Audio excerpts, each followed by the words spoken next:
This is a new video series that I'm going to be doing. It is redesigning my bug out bag because it is entirely too heavy, bulky, and all the stuff that's in there I feel like is too bulky for what I should be carrying weight-wise. It only weighs 23 pounds filled, or no, 33 pounds filled, and I wanted to get it down to like 23, so drop 10 pounds off of that. So what I've done is gotten this list from the Urban Prepper, who has a great channel. I recommend checking it out. He has a list, something compared to this one, where he covers food, first aid, shelter, communications, water, cooking, hygiene, tools, clothing, personal items, money, and barter. In this video, which is the first of the new series, we'll be covering water, cooking, and food. Let's get started. First, we have cooking. We will, inside of this Stanley water cup, is my MSR Pocket Rocket, which I can use to put under here to cook some ramen noodles or noodles in there.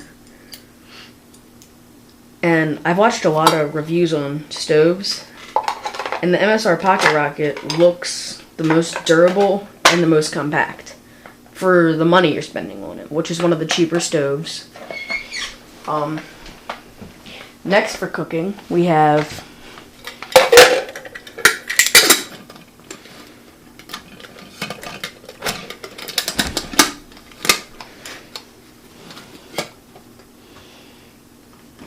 the fuel for the Pocket Rocket.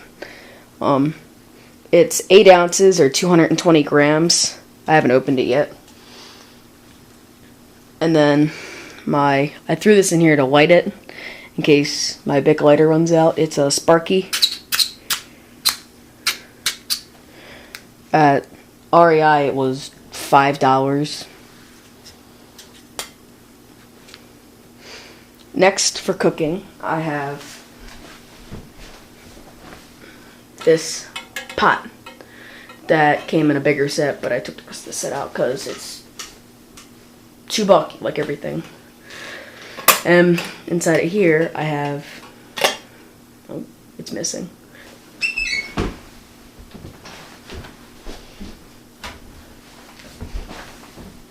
Sorry about that. We have a measuring cup that holds 1 cup of water. And for the majority of my food, it only requires 1 cup of water.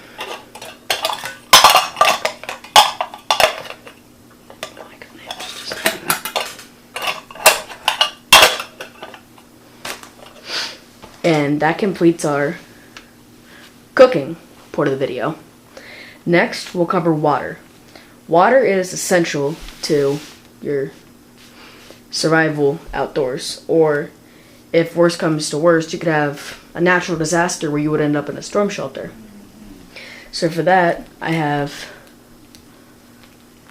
1, 2, and 3 bottles of water. And then I'll be carrying a 4th bottle loosely in another bag. And that's just so water is essential. Too much of it and you can't carry it. Too little of it and you can dehydrate yourself and get really sick. So it's a hard act to balance. So the best way to do it would be to get a good water filter that you could afford. A Life Straw is something that's cheap and filters out a lot of stuff in the water.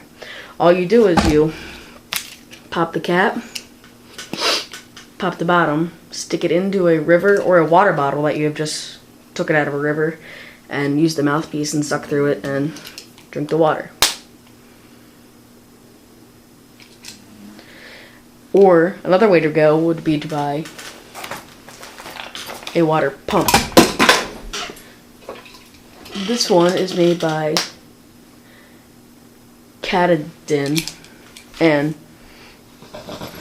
it's one of their pump ones.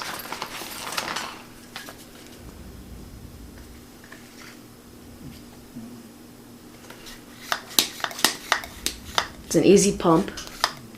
And I've heard it's not very durable, but they are really easy to clean. There's only one O-ring in the entire thing, and that's right here to keep the seal on the top. And to clean it, you just scrub it off with a scrubby brush, or dishwashing scrub brush.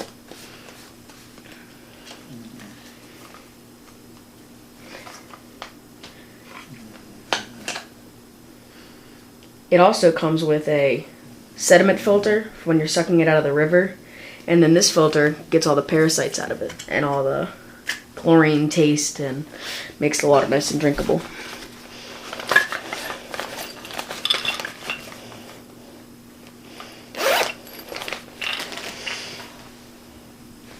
And then the third way to filter water that I have in here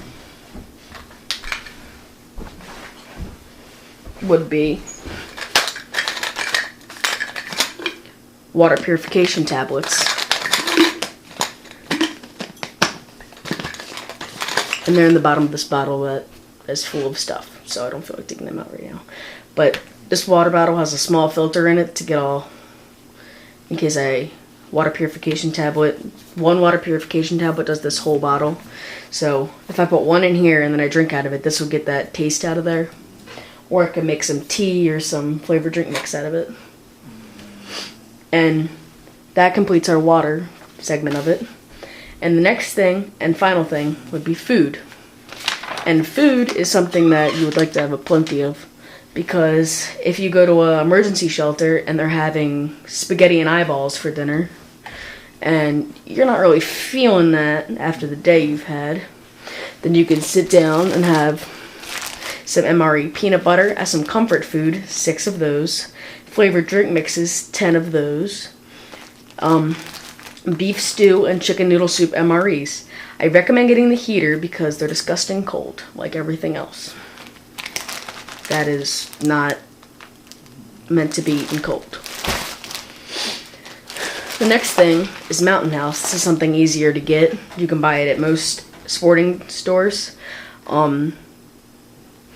I recommend you try them before you actually go out and buy some, because something that sounds good and something that you've had before might not be good in freeze-dried flavor.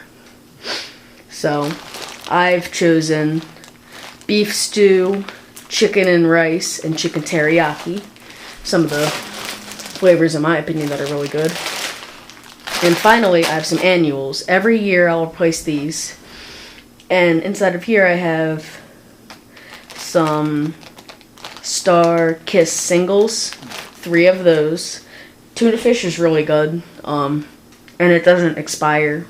It expires in 2015, but I figure a year is when everything else expires, so I'll just change it out with it. Some granola bars, in case you get hungry while you're hiking. And some ramen noodles. If you've been through college, you know what ramen noodles are. And some Knorr noodles. I put shrimp scampi in here because chicken and rice with chicken noodle, really didn't think it would be an overload of chicken, so I put something different in there. And that completes my 3 segments of here: food, water, and cooking. It all goes inside of this mesh bag. Thank you guys for watching. I hope you enjoyed this new series that we're starting.